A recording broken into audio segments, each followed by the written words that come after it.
help women, save lives, and peacefully end abortion where you live. I can tell you exactly what would happen. The infant would be delivered.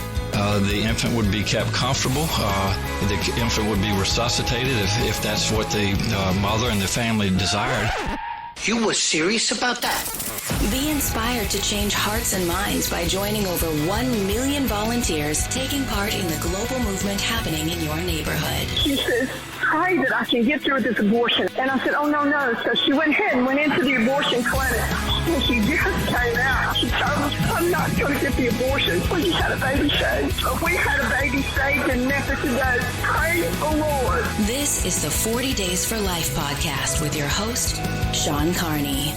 Hello, and thank you for joining us today on the 40 Days for Life podcast. I'm Sean Carney, the president of 40 Days for Life, and your host for this podcast, which is dedicated to helping you end abortion where you live. And we just got a lot of help from an unexpected pro-life advocate who doesn't really intend on being a pro-life advocate, but he is. We will cover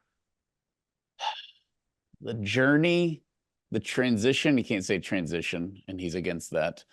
The evolution of Bill Maher, comedian Bill Maher. We will discuss that. Many of you know his comments recently where he called abortion murder. We'll talk about that, but that didn't start. It didn't start there. Bill Maher has been talking about abortion for a long time. We will also look into a couple of things and a couple of his beliefs that are unique and ironic and some of them comical. After all, he is a comedian.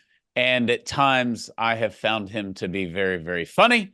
At times, I have found him to be very, very offensive. And so that's either a really good sign of a comedian or it means he's a jerk. I don't know.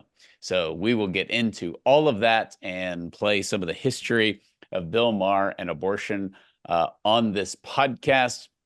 And if you have not already, it's sunny outside. It feels great here in Texas. Go and get your 40 Days for Life fishing shirts. So those are out.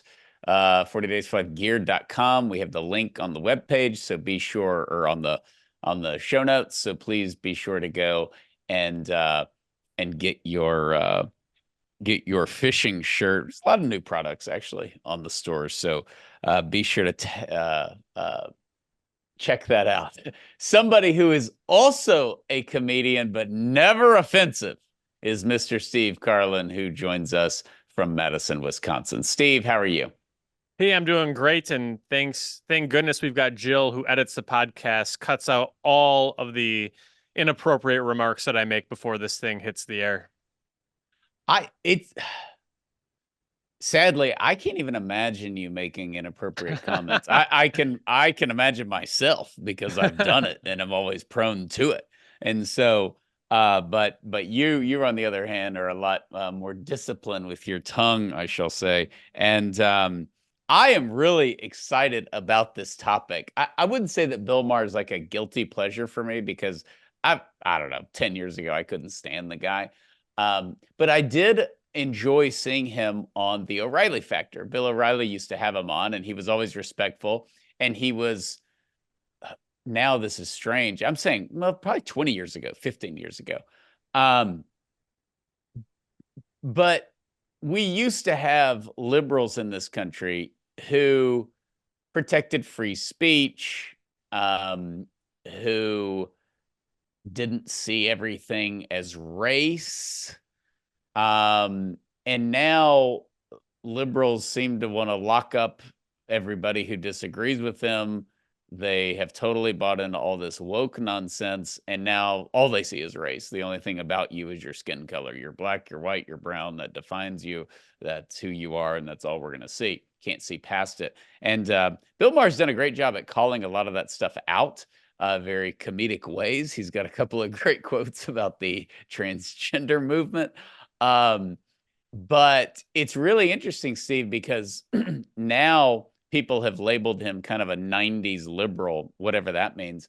And I think I know what it means. I think it means you're not a total whack job and you're actually willing to think about the points of the other side, whether it be conservative or Christian or whatever. You can call it stupid. You can disagree with it, but you're at least willing to think about it. And this has created a little interesting thing in post-Roe America with Bill Maher.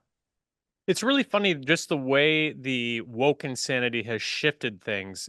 You look, a lot of people have just gone with the flow. We've talked about President Biden, for example, at one point voted against or voted for a constitutional amendment that would get rid of Roe v. Wade. And he went with the stream. He flowed with the culture, and as the culture got more woke, he got more woke. I think it's pathetic. I don't think the president really believes in abortion, but he knows it's sort of his ticket to power. And what that means is that the folks who are liberal and who we disagree with on things like abortion and many other topics 20 years ago, who haven't changed their position, they now look like moderates, and some of them are accused of being right wingers. I don't think anyone would call Bill Maher a right winger, but on some of these topics, whether it's abortion or the trans issue, he's saying things that you just wouldn't hear out of liberals 20 years ago. Yeah, he recently had a good quote where he said, liberals are the gas pedal in our country and conservatives are the brake pedal. And he said, I've always been a fan of pressing on the gas, but not when we're headed off a cliff. And, I think that's in reference to the woke mob, to the just insanity of policing free speech. You can't be funny anymore. And I think one time I saw the great philosopher Jerry Seinfeld interviewed, and I think he was asked about the woke stuff and all this stuff. And he said, but for comedians, and Bill Maher is like this, we want funny. If it's funny, it's funny. And comedians need to make fun of everybody. Bill Maher he's insulted Christians, but in his comedy act, he's made fun of Catholics. Very, very funny. Talking about now they've changed the rules. You can take your Jewish lawyer into the confessional. He's made some funny. They added a salad bar to the communion line. We need to be able to mock ourselves and mock society. That's very healthy. That's what the comedian is for. But if you say, no, the mob decides what's funny. And that was Seinfeld's point, that it needs to be funny. If it's not funny, if it's truly offensive or stupid, then it's not funny. But if it's funny and you're just too sensitive, that's not the comedian's problem. That's not society's problem. And I think this pushback is, I would say Bill Maher is leading it. Maybe Dave Chappelle, but Dave Chappelle doesn't have, a regular show every week. And Bill Maher has talked about how he gives platforms to conservatives or Christians or whoever. I know Lila Rose has been on his show a couple of times.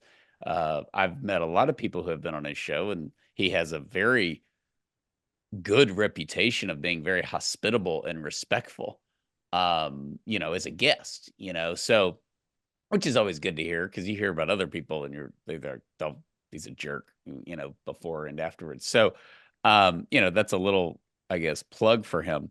But I will say, before all the abortion stuff, I didn't really care for him a lot because he always seemed pissed off. He seemed like a guy that really, and he makes fun of the Bible and he makes fun of all this stuff, but he never has a real serious conversation when it comes to religion. And as we know, Steve, he was raised Jewish. Is his mom Catholic or his dad's Catholic and his father's Jew? I don't remember. It was his mother's is Jewish and his father is Catholic. He was raised Catholic until he was about 13 years old. And then guess why his family left the faith? I'm going to guess the old big C. Yeah, contraception. The Catholic Church's prohibition on contraception, and that led them to bail on it. And to me, that's the source of maybe every angry ex-Catholic that I've ever met. That's their hang up, it seems. So it's not a big surprise. It's not particularly creative, but here we go again. Yeah, and it's always funny because the Catholic Church was always against contraception, but once it became mainstream in the world, people were mad that the church didn't conform to the world. And it was literally one of those examples of, but everybody's doing it, including most of your own people. And the church is like, yeah, but it's still wrong. Like we can't, we're 2,000 years old. We can't say Oh, well, now that everybody's doing it, it's totally cool. There were substantive reasons why, well, all Christians were against it until 1932, I believe, when the Episcopalians were the first ones to kind of break off. But I guess it was great and beautiful 150 years ago. And then when contraception, the church's teaching, I mean, and then when contraception became mainstream, everybody kind of bailed on it. So let's talk about this. So when I said, I appreciate when somebody's funny. I don't care if they're a jerk in real life, they're a nice guy in real life, or they even are offensive in other areas. If they say something and it's funny, it's funny. But Bill Maher to me has always seemed like a pissed off guy who has an axe to grind against religion from his childhood experience. It's just kind of written all over him. He doesn't seem calm about religious faith. He had Jordan Peterson on his podcast, and he kind of rolled his eyes about how stupid the Bible was. And Peterson kind of called him out on this story and goes into this long thing explaining Jonah and the whale. And at the end, Bill Maher's like, yeah, this is what I miss about when I went to Cornell, because smarter people than me can explain stuff to me. It is very respectful. So there's just kind of this, but he's always had this childish, like, oh, let me guess, the flood's coming, where you sort of, if you insult something, then somehow you're intellectually superior to it. So I don't think he's, go ahead. It's a problem in comedy. It's why comedy isn't funny anymore. And somebody who pointed this out was one of my favorite comedians, the late, great Norm Macdonald, who said basically, like, now comedians, like the late night shows, all you get up there is stand up in front of the microphone and say, Trump's an idiot. And then everybody laughs and applauds like you just told the greatest joke that's ever been told. And I think that that's what Bill Maher used to do. Like 15, 16 years ago, he came out with this documentary called Religulous and went and found basically the most ill-informed, ill-equipped people to defend their Christian faith and then mock them for doing a poor job of talking about their faith and about science and about other things. And I hate those cheap laughs, and I don't think it's helpful. I think it's bad. I think it leads to some of the division that we see in our country right now.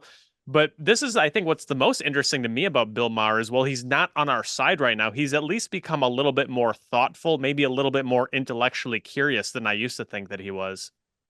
Absolutely. Absolutely. And I don't like those examples that you do either. And by the way, we don't do that.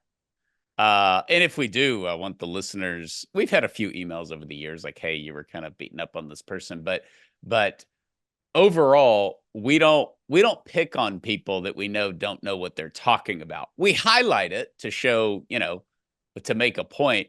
But his documentary, we don't do that, where you're walking around and you're just trying to make them look stupid, because it's dumb.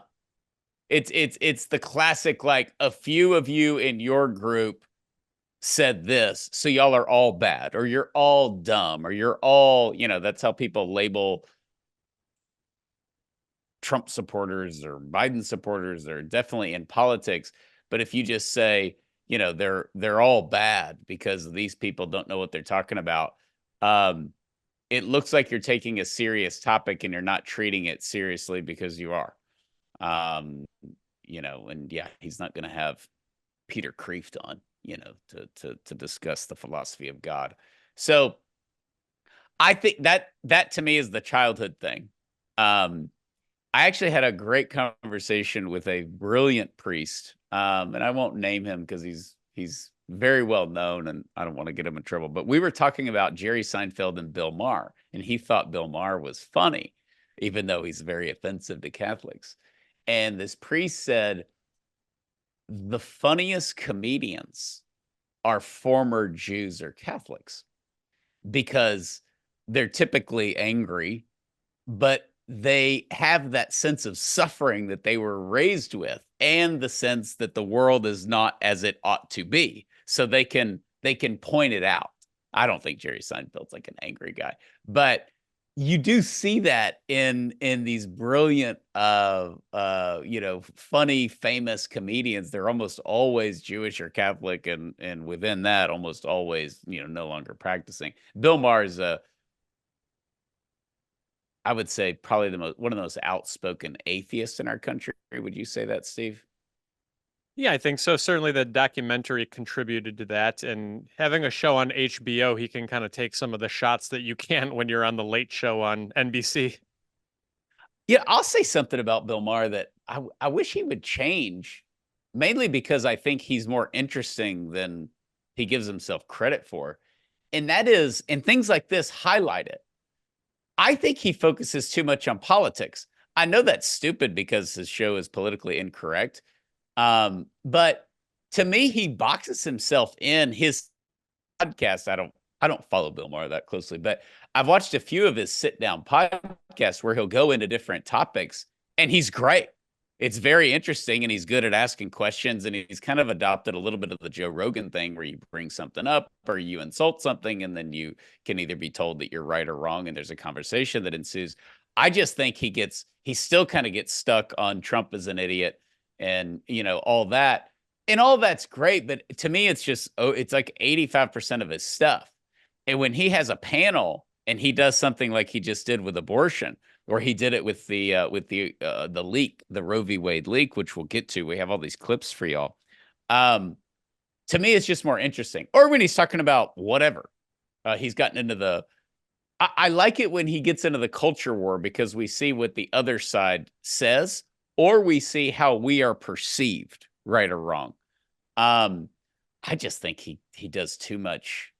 I don't want to say Trump hating because I know, but he's on like the Trump crusade. And to me, everything that could possibly be said has been said a billion times. And you either like Trump or tolerate Trump or you hate Trump. Those are the three categories. And sometimes it's just, on some of his stuff, you're like, you're just hammering this into the ground. And it's, Nobody's excited about politics right now. Any side of the aisle, liberal, conservative, moderate, love Trump, hate Trump. Nobody is enthusiastic right now. Like, this is the thing I think is kind of interesting. Like, when Obama came onto the scene in 2008, it was hope and change, right? And there was real enthusiasm and there was real excitement. I don't think anybody, as part of any political movement right now, has enthusiasm about their preferred candidates. It's just kind of this despair, malaise, you might say. A little Walker Piercy reference, a malaise. You got it. I think that too. Bill Maher did have DeSantis on during the primary. Did you see that interview by chance? I missed that one. It's good. He likes DeSantis because he hates Trump and he loved Florida. Like he said, you didn't do all the COVID garbage because he's big time left his left-leaning buddies on COVID. He's way against all the transition nutso stuff with the transgender stuff. And so he likes DeSantis for that. But at the beginning, he says, yeah, thank you for coming on and all of this. And, how's it going? He's like, oh, it's good. We're going up in the polls. We really feel good about our chances. And Bill Maher goes, if that were true, you just wouldn't be on my show right now. So it was really funny. So, okay, let's get into this. Okay. Here was the transition that Bill Maher had. He's still a dude. Is that he quit just completely writing off and insulting the pro-lifers. Maybe I haven't watched him a whole lot, so maybe that's unfair. And one of his producers would be like, no, he said a lot of stuff that, is fair to the pro-lifers. He hasn't completely written y'all off as these religious nuts. But the perception has been that that's the case. But what changed was when this first came on our radar was May of 2022. And so if we give a little context, this is 2 years after COVID landed. Okay. The transgender stuff is in full swing. The COVID stuff is in full swing. And Bill Maher is using his sort of traditional liberal stance of mistrust of government.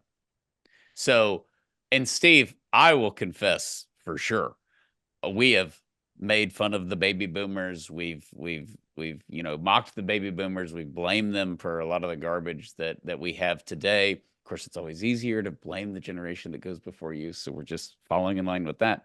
But one thing, the difference between like me in college and me now is I trusted the government as a young person. I know that sounds crazy, but like the baby boomers are like, you don't know, man, they sent us to Nam. And you're like, a bunch of hippies. I have way more empathy for them now. I totally get it. And then the COVID, it's like I had to get older and realize I was an idiot. And then something like COVID happens, you're like, it just doesn't feel like we're getting the full story. And I thought they had weapons of mass destruction. I was totally all in for the Iraq war, all this stuff. Not to get into all that. But to me, I would say I kind of had a blind trust of the government, that ultimately they're not out to get us and they really wouldn't lie to us. And so, of course, most baby boomers would be like, you're an idiot. And that's what I thought when I was 20, and then my eyes open.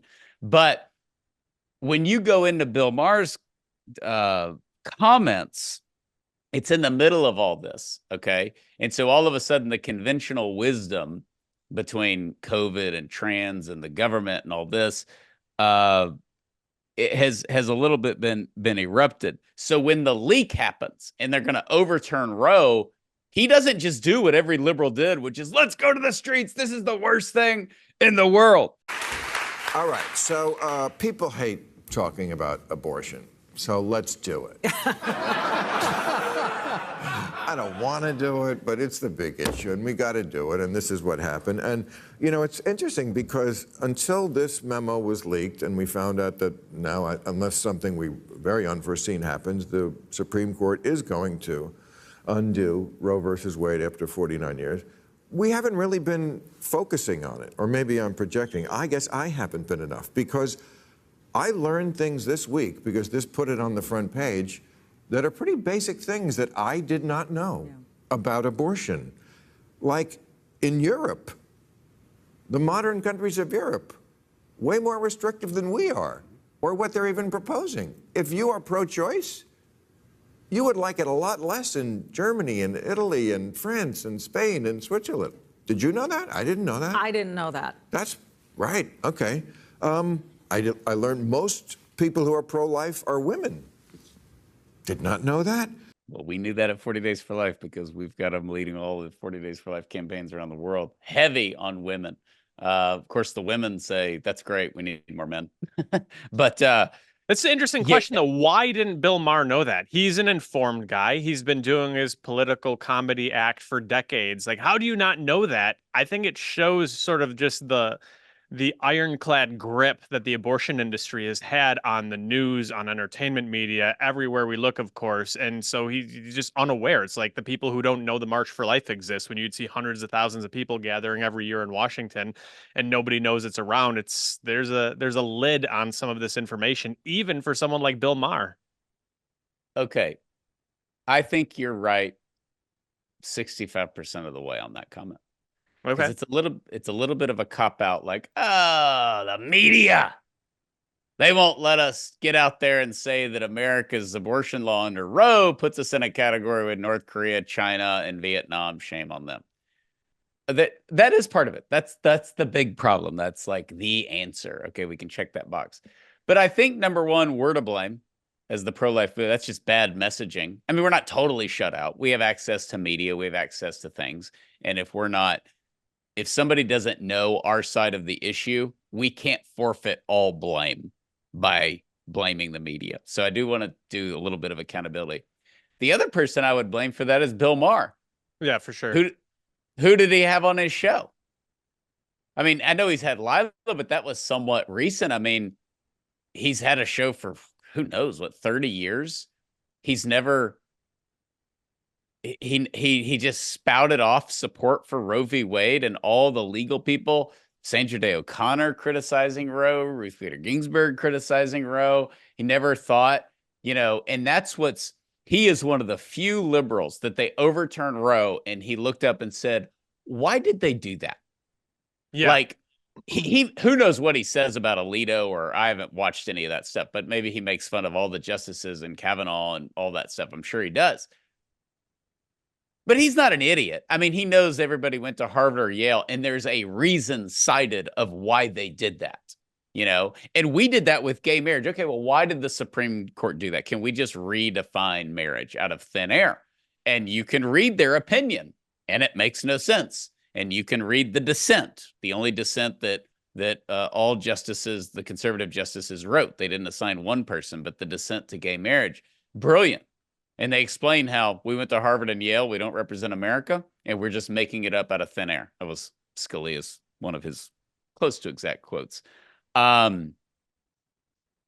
with this, it was just like, they want to lock up women, they hate women, and Alito's a bigot, and that's why they overturned it. There was no intellectual energy given to it. We would have gotten a better dissent from Bill Maher than we did from the actual Supreme Court justices, who are supposed to be the brightest legal minds on the planet. For the world ending with the overturning of Roe, the dissent was pretty lame. And I don't know, even if you're a fan of the liberal justices, or you're somebody who once legalized abortion, you're like, this is the fight that you put up. This is the opposition. Anyways, they didn't address any of the reasons why they actually overturned Roe v. Wade, which is what a dissent is for.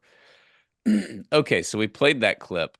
So yeah, I think the pro-life movement's a little bit to blame, but also, and me included, all of us. I'm not like naming somebody, but over time, we have a great message. We have a lot of converts, but it's also the media, and it's also people like Bill Maher. I mean, has he had Abby Johnson on? I mean, Abby's perfect for his show. Lila was great on his show.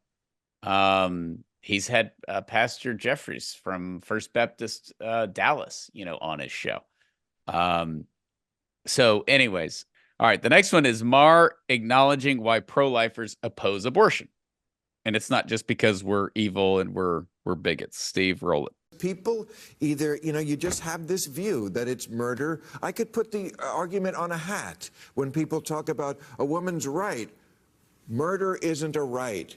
If you think it's murder, I don't. Again, crazy me. If you think it's murder, I understand why you're passionate about it. I just don't really think it's murder.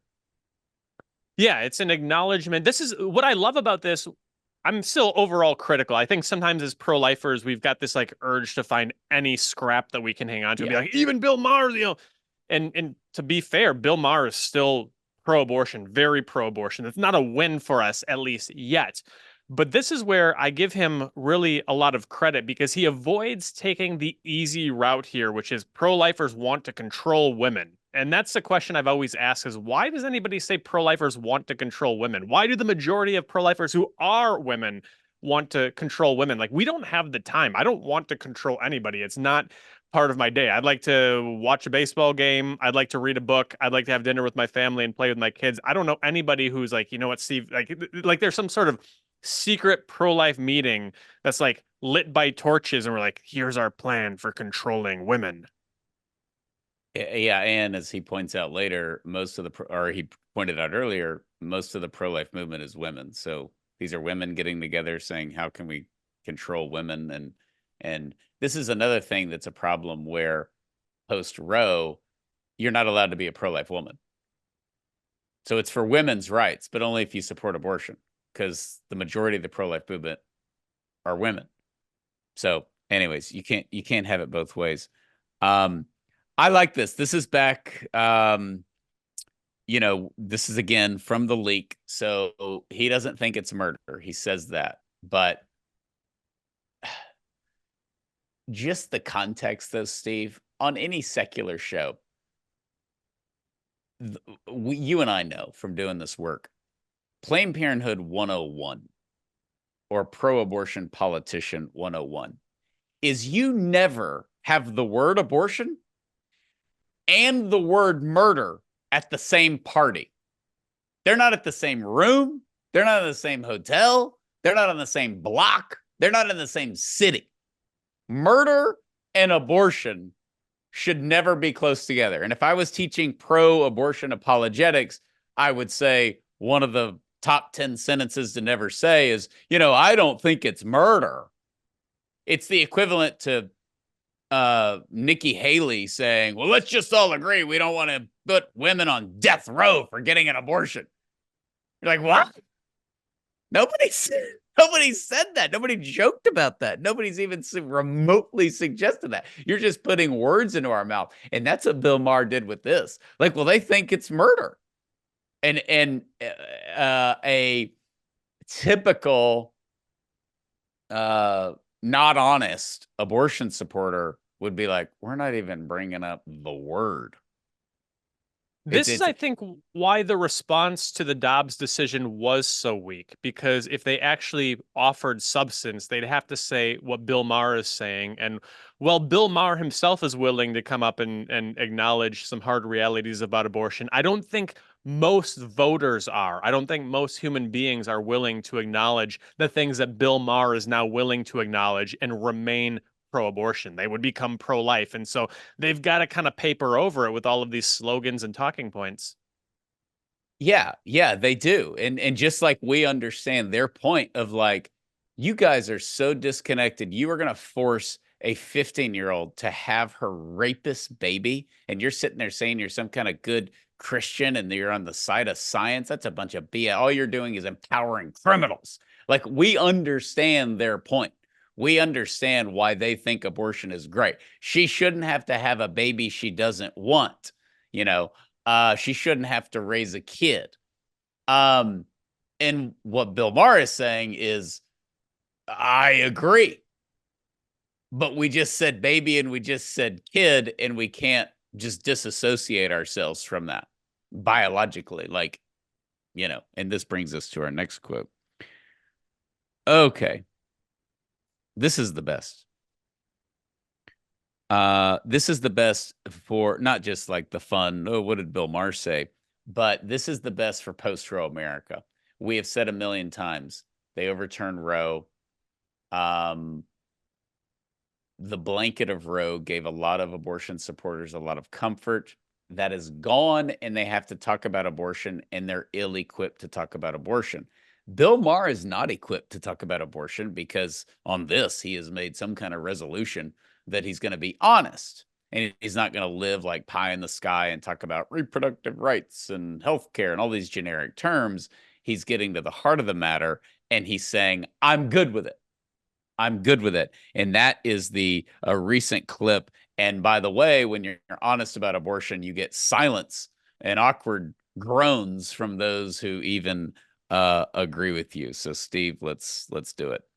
I scold the left on when they say, oh, you know what? They just hate women. People who aren't pro-life, pro-choice, they don't hate women. They just made that up. They think it's murder. And it kind of is. I'm just okay with that. I am. I mean, there's 8 billion people in the world. I'm sorry, we won't miss you. That's my position on that. What? I think you're right, Sean. That's that awkward silence at the end. There's no applause line. There's no laughter. There's just everybody kind of face to confront, like, oh, let's move on. Well, exactly. But he's right. The reason to support abortion is because you believe in eugenics. And when you believe in eugenics, you think some people shouldn't be here and some people should be here. And you can have different reasons for that. It could be because of race. That's been historically a reason. It can be because you're poor. It can be because your mom's on drugs. It's because we just deem you as unwanted, which is a crime you didn't commit, but we can just sort of will how valuable you are to us. It can be because your daddy is a rapist.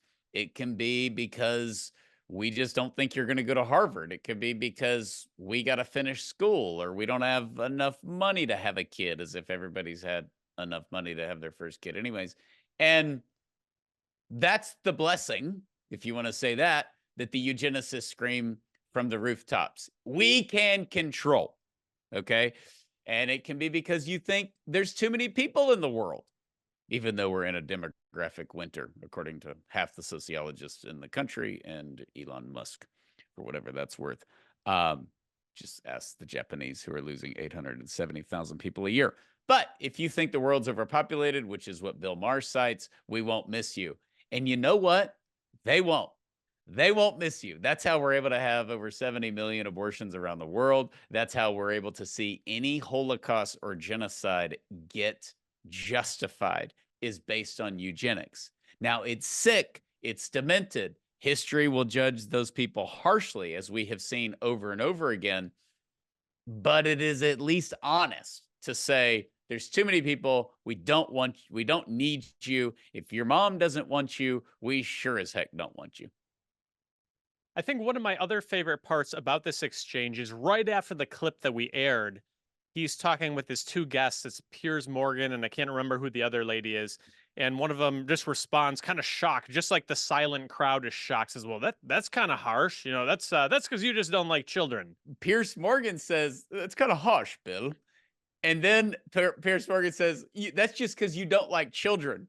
So now we've got baby, murder, pro-lifers care about women, and children.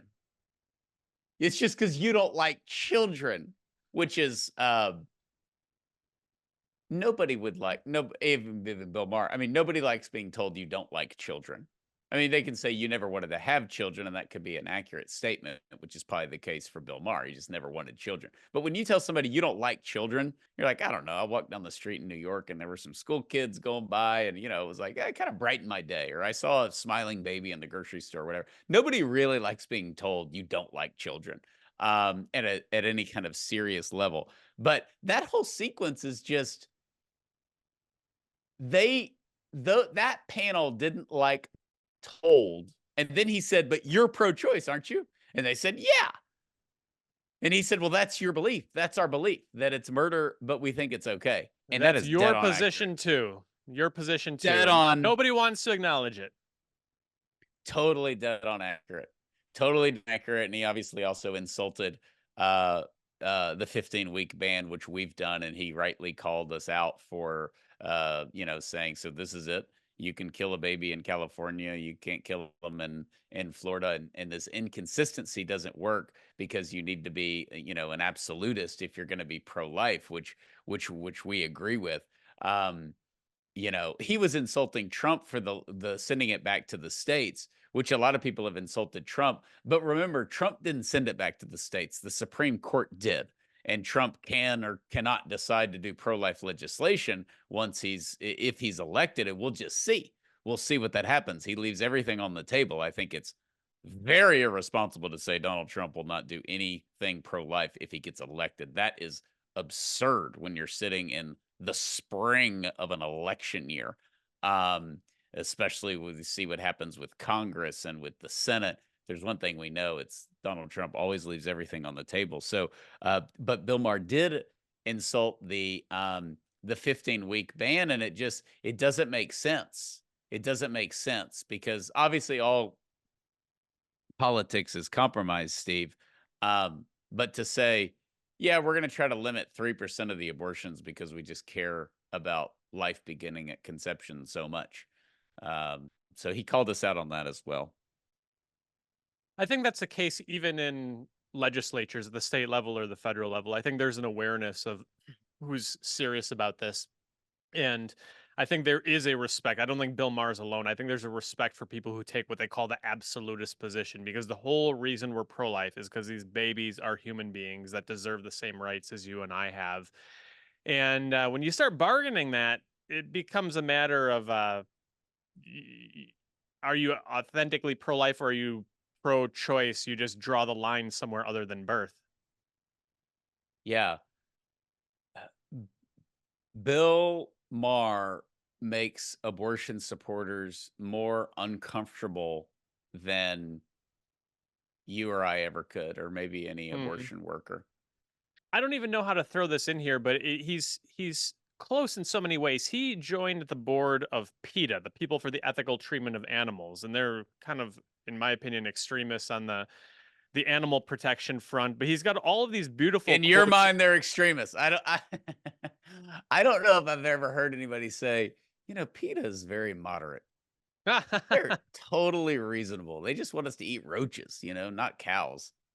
They are, I think they're brilliant on their marketing because they come out with all of these dumb ideas like, we're going to rename things like the bullpen in baseball. Well, let's call it the arm barn. We don't want to dehumanize bulls. Wait, but bulls aren't human. How can you dehumanize? Anyway, They come out with all these like crazy ideas, and people are like, "Man, can you believe how dumb PETA is?" But you know what it gets? It gets them coverage on every news station is talking about them and every blog. So I think they're brilliant on that front. Um, but that's a little bit of a side point. But he joined PETA's He's on board. the board. He joined the board, yeah. And it was unclear to me. There were some of the sources I found said like their celebrity board, others said board of directors. It's unclear to me. There were discrepancies in what I was reading, but he's on some sort of board for PETA. And the quotes that he has about his love for animals would be actually pretty doggone beautiful if he would extend them to human beings who haven't been born yet. He's talking about, you could, there was a time where you could do anything you wanted to animals, anytime, anyhow. Now you can't. Think about that. And we were talking about before, and I don't really know what that means, but you I could don't say the either. same thing. You could do anything before Dobbs. You could do anything, anytime, anywhere to an unborn baby, and now you can't. Think about that. Like apply that, Bill Maher. Be consistent here. You could say there's 8 billion animals in the world. We won't miss you. Bye. I hope he can makes those connections because he's not far off if he can just be a little more logically consistent. I don't know. I think you're being gracious. I think it's stupid. So he can sit there and say abortion is murder. It kind of is, which it can't be. You can't kind of have murder. You can't kind of be pregnant. You can't kind of have cancer. You can't kind of be dead. You can't. So he can say that, and then he's being sincere about the animal thing. But what he's laying out is he cares more about animals than humans, and that is the sign of a true atheist, which he is. But just you take human beings and just we're no different than anybody else, which is how it makes it easy to believe in abortion. I mean, if a squirrel went and got an abortion, there probably wouldn't be a lot of outrage among a lot of human beings. They wouldn't do that because it's against their nature. But that's I just don't think you could do that. I think we gotta. This is where we kind of call them out. We're like, this is why people think you're nuts. You're like defending animals and then saying you're okay with the murder of a baby. And I wanted to dig in a little bit and see what 39 weeks, 40 weeks, the baby survives. Like, why not infanticide? And I don't know, he probably supports infanticide. If you're okay with murder, why can't you kill the baby right after he or she is born? Why can't you kill him 6 weeks later? I mean, what if it's discovered, what if a couple gives birth and they have the baby and then both parents are diagnosed with stage 4 cancer and they'll be dead in 6 weeks? Can you kill the baby? The kid will have no parents, be in foster care, be a miserable life. I don't know what Bill Maher would say to that scenario. If he's okay with murder, he'd be like, fine. So you can't do all that and then say, gosh, they just don't pluck the chickens the same way that they used to. And I don't know if he's saying, you could do anything you wanted to an animal and now you can't. Think about that. And that's what he's saying. Like, think about that. Like, that's kind of like, whoa. I don't know what that means other than the Michael Vick thing. Like, maybe there was a time when the Michael Vicks of the world could do the dog fighting and little Buster loses his, match. So he gets a 9mm to the head and you just move on. If there was a time when that was all okay, and Bill Maher is saying now that's not, like, the outrage, tons of outrage over Michael Vick. Not so much Kermit Gosnell. He was cutting the heads off of infants and is now in the federal penitentiary as he should be. But you look at the coverage of Michael Vick. You look at, which I don't want to hurt dogs. I don't like what Michael Vick did. But Michael Vick was like the new O.J. Simpson. You're like, he didn't kill his wife and the poor guy who was delivering her glasses. Like, he got in this dog ring thing, and was abusing animals and all this stuff. So you look at that and you just can't have that inconsistency. That's a culture that's just totally lost. That's where I think there's a culpability there. We've talked about in many cases, do we give people the benefit of the doubt? They think that they're helping women by supporting abortion. They think that, there's a lot of people who I suppose are have good intentions, but they're applied incorrectly, sometimes through lack of knowledge, sometimes through lack of discernment and judgment. This, I think, is a culpability issue because the whole reason I bring up these PETA quotes is because he can reason through. Like, I disagree with his esteem of animals. I don't think they have the same value as human beings. But if he can come to this conclusion about an animal, he could come to this conclusion that unborn babies need to be protected, but he's not willing to do it. It's an issue of the will at that point. Well, but also the will is it can change. And one of the things that we know is he just wouldn't have said this 15 years ago. And maybe because it wasn't on his radar. I mean, maybe it would have, but it just wasn't on his radar. But he seems like someone that when we look at him and we give him our typical what to say when talking points, and we say, so we're not going to let the woman on the roller coaster at Six Flags because she's pregnant. We're going to do a surgery on an unborn baby. We're going to put Scott Peterson on death row for second-degree murder of his unborn son, but we can just go in and kill the baby. I think he would say, no, I agree with you. It's a very good point. It's a very good point. And that's basically what he said, that, you know, they think it's murder. They don't hate women. Pro-choicers made that up. They think it's murder, and it kind of is. He's obviously wrong on the kind of. But he's not going to be asked to join the board of Planned Parenthood. I'll tell you that right now. And by the way, I know that animals are not equal to human beings in their value, Steve, as you just said, but they do have a lot of value, especially when they're next to a carbohydrate or maybe like a good roll. I'm a big fan of animals on plates. This is something I hope we all can agree on. I certainly am with you, Sean. And this is where we depart from Bill Maher. He's not with us on that. He has to be a vegetarian, right? I can't imagine you could be on the PETA board and not be a vegetarian. I think it looks bad if he's spotted in LA or New York eating a hamburger. I think it'd be the end of it. Maybe that's why he's so angry. It's not just the Catholic contraception guilt thing. He's mad because he can't have a nice steak. I know. And he was raised in a Jewish and Catholic home. Great meat traditions, great food traditions. That's a real shame. Okay. All right. Let's go over the Bill Maher would not have admitted this 15 years ago. I'll toss that to you. It seems to me like we're at this interesting cultural moment where there's actually some introspection among some on the left-leaning end of the political spectrum. You mentioned Dave Chappelle before. He had a line in one of his comedy shows where he says, you know, if you're a man, you need to shut up about abortion. The right to choose is women's unequivocal right. But then he says, I believe if you decide to have a baby, a man should not have to pay. That's fair. You can kill this baby. I can at least abandon him. It's my money, my choice. And everyone's kind of like doing that thing we were talking about before where they're getting the cheap laughs and the cheap applause. And everyone's like, yeah, you know, abortion, pro-choice. And then he says, but if I'm wrong, then perhaps we're all wrong. And that's interesting. Like, he doesn't come out and say, like, I'm pro-life, but he's acknowledging the inconsistencies of the pro-choice logic. And that makes the audience uncomfortable, just the same as it did the audience on the Bill Maher real-time show on HBO. Yeah, it really highlights. He's got like a million cuss words in there, obviously, but it really highlights they got to discuss abortion. And if you're not really going to talk about it and you're just going to speak in vague terms with reproductive health and all these things, then it's fine. But if you're actually going to think about why the other side believes this, and you're going to look at ultrasound technology and you know, the fact that we know life begins at conception and we have it on film, we can watch conception. It's amazing. And then you're just going to be like, no, it's a human when I say it's a human.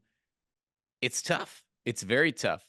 But Bill Maher shows us that it's not enough just to prove that abortion is murder. I mean, we can't run out and say, oh, Bill Maher is basically making the pro-life points. He is, but it's also it's common sense. Bill Maher's willingness to acknowledge that abortion is, quote, kind of murder does not mean he's pro-life. And so it's not time to spike the football just yet. If anything, I think it's a little bit of a wake up call, because for so long, I really believed that if we could just convince people that abortion ended a human life, that would be the key to the spiritual battle. But there's this callous view, this atheist view that you talked about, Sean, of human life, where we lower its value to human beings are just another animal. Only once we can get Bill Maher and everybody else to acknowledge the intrinsic dignity and value of human life will we win this war, this battle for hearts and minds. Yeah, and I think one of the positives about what Bill Maher is saying is that, number one, it's cruel. It's almost worse, but he's not ignorant. He's a smart guy, and he's like, yeah, it's murder. I'm just okay with it. There's too many people in the world. We won't miss you. I don't know who we is. Him, his producers, Hollywood. The royal we. He's speaking for the people. It's a little bit, well, it's a whole lot out of touch with women who have had an abortion. They miss their children, and they'll talk about it. We won't miss you. Somebody will miss the child. Yeah. Somebody's going to think about the child because somebody had to lay on the table and have the abortion. So it's easy to sit back as an atheistic liberal at a cocktail party and say, oh, I love abortion, and now we don't have to deal with all these poor kids. Everybody, Steve, who got an abortion is poor. That's like the assumption, right? Nobody was going to cure cancer. Nobody was going to contribute to society. They were all a bunch of handicapped kids, and we needed to get rid of them. And that's what they want. That's the basis of eugenics. We won't miss you. It's a very honest statement. But it's like what you said. Like, you can get them to the point, and then if they don't care, they don't care. This is like going up to the Nazis, at Auschwitz and saying, but you're killing Jews. And you point out the atrocities, and the Nazi looks at you and says, yeah, you'll thank us later. Trust me, better off without them. I mean, that's the response that you're getting from Bill Maher. That's really the only honest response. I know it kills a baby.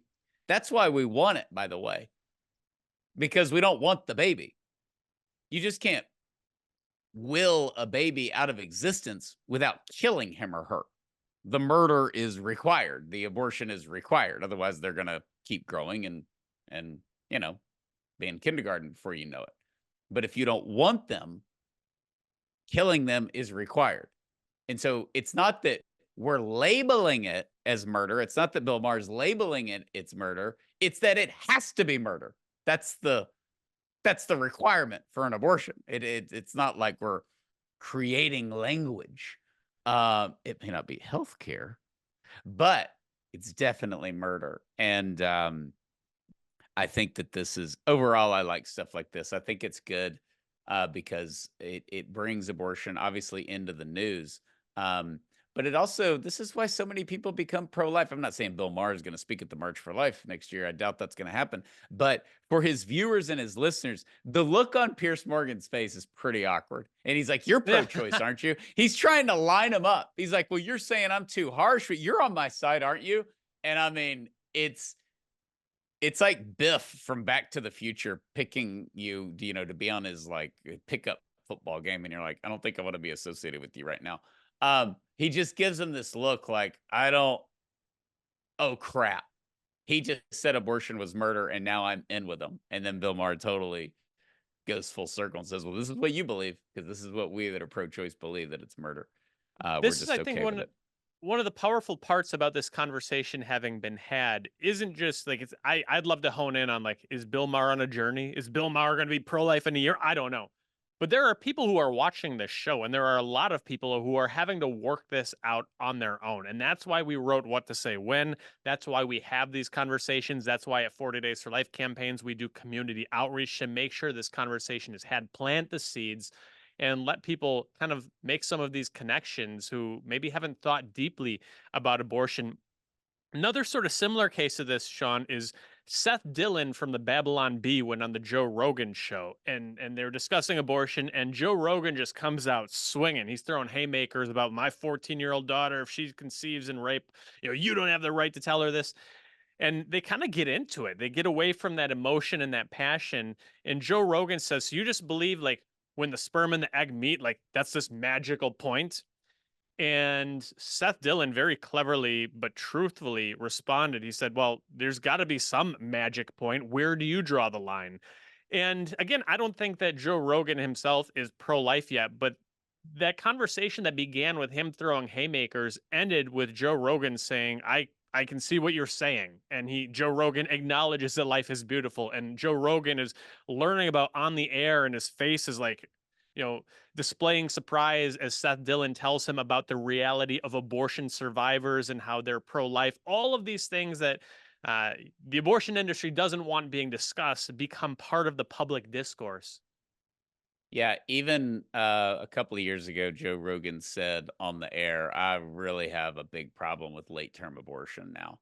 You know, and yeah, Seth Dillon. That's a great clip actually, because first off, it's a great what to say when, because he asks questions like, "Where do you don't be like, no, I'm not forcing her to have the abortion. Your 14-year-old daughter." He says, well, where do you draw the line? Making him think. But it's also the predictable, right when it comes up. Joe Rogan's ranting about his 14-year-old daughter rapes and all this stuff. And it's like, whoa. I mean, why can't you just get an abortion? But yeah, Seth Dillon did great, as always. And it was a good conversation. And the whole notion of an abortion survivor is, of course, foreign to so many people. But what I like, Steve, the overused phrase, which I hate it. I hate it. I hate it. We just need to have the conversation. Yeah. Which is it's usually what people say to avoid having a conversation. If you see it Dialogue. on the news, it's important that we have this conversation. We're having it. What's your point? I just made mine. So dialogue, all that. But the reality is abortion isn't the conversation. It's going to continue to be, mainly because of the election this fall. And because of science. And it's what Sandra Day O'Connor said, rose on a collision course with itself. And we are so deep into that because the science is amazing. What we can do for the unborn is amazing. And now we have a whole generation of kids who have their own copy of their ultrasound picture. Okay. It's one of the reasons Generation Z is the most pro-life generation at their age than any previous generation was at their age. So I think it's very, very encouraging. Stuff like this just didn't happen in like 1996 or 2005. Would you say that's fair? I would say that's very fair. That's still safe, legal, and rare territory, which is about the diametric opposite of kind of is murder. Yes. So, anyways, we will. This is to give you confidence because, number one, there's still people that you wouldn't imagine Bill Maher would have any remotely kind of open mind of seeing our view on abortion. Definitely did. Saw our point, said we had good intentions, actually, in saying that we don't hate women. So that's very encouraging, but also the confidence in defending this and towards getting to the heart of it, which is our will and eugenics. And we used to want to dehumanize people so we could kill them. Now we're okay if they're seen as human and killing them. And that's what this represents. And I think overall it's very good to have in our secular culture because it highlights it's not the actual people on the stage who are saying these like Bill or the awkward guests. It's the people watching and thinking about it because Bill Maher has a little bit of a cult following too, as all these personalities and comedians do. And I don't know. That's a different take on abortion than I'm sure they were expecting. So, Steve, you have anything to add to wrap this up? Well, I'm glad we're having the conversation. Shut up. It's important that we talk. Okay, let's talk. It's just so good we're having these conversations. Any other cliches? Here, I got one. Steve, just be on your best is whatever it takes. That seems the grass is always greener on the other side. I could do cliches all day. I think it's fun. No, I think it, as much as we pick on that though, I think it is good that this is coming up because abortion thrives in silence. And we talked about it before, whether it's the media's fault, pro-lifers' fault, or Bill Maher himself fault, probably a mix of all of those sorts of things. These were things that weren't being said 20 years ago. They weren't being said 5 years ago, but now they're being said, and it's giving people the opportunity to think. I think people don't like to think right now. I think people want to turn on a screen, and this is an opportunity where they turn on their screen, and Bill Maher, whether he's aware of the seeds he's planting or not, is forcing people to think. The other thing is, with somebody like him, he doesn't regret saying this. And even if he gets HBO producers saying, you can't sit there and say abortion's murder on live television, that ship has sailed. If they were going to cancel him, they would have done it long ago. He survived a little cancel culture run after him. But he's not somebody that's going to come out and release a statement. I was a little harsh. Of course, we don't know if it's murder. We don't know when life begins. He's not going to do any of that. So that also kind of makes it fun. If there's some other celebrity, I'd be like, you'll get the apology 2 days later. He and Chappelle and Joe Rogan, those guys are all big enough that they can say whatever they want. They're too big to fail. I think it's if you're an upstart, you've got to be a little bit more careful. But hopefully these guys are kind of paving the way for the end of cancel culture. I think that's still a long ways off, but it's nice to see that there's some common sense prevails, at least when these guys are big stars. Yeah, that is a relief too, of just the big picture of free speech, and you don't have to walk on eggshells. No matter what side of any issue you're on, you don't have to worry about, I don't know, the DOJ raiding your house. You can just have an opinion and live your life and participate in free speech without getting canceled for things that 5 years ago were not even an issue or controversial. So, all right. Well, this was good. Thank you, Steve. Please rate, review, share this podcast. Visit 40daysforlifegear.com. Get your fishing shirt. We also have the devotionals. Thank you for the great feedback on those. Great thing for the summer. You want to have a daily devotional, you can definitely pick that up at the store. And we appreciate all the feedback on this. And let us know what you thought of Bill Maher's comments when you first heard them. Leave your comments on the YouTube page. Thank you, and we will see you next time. God bless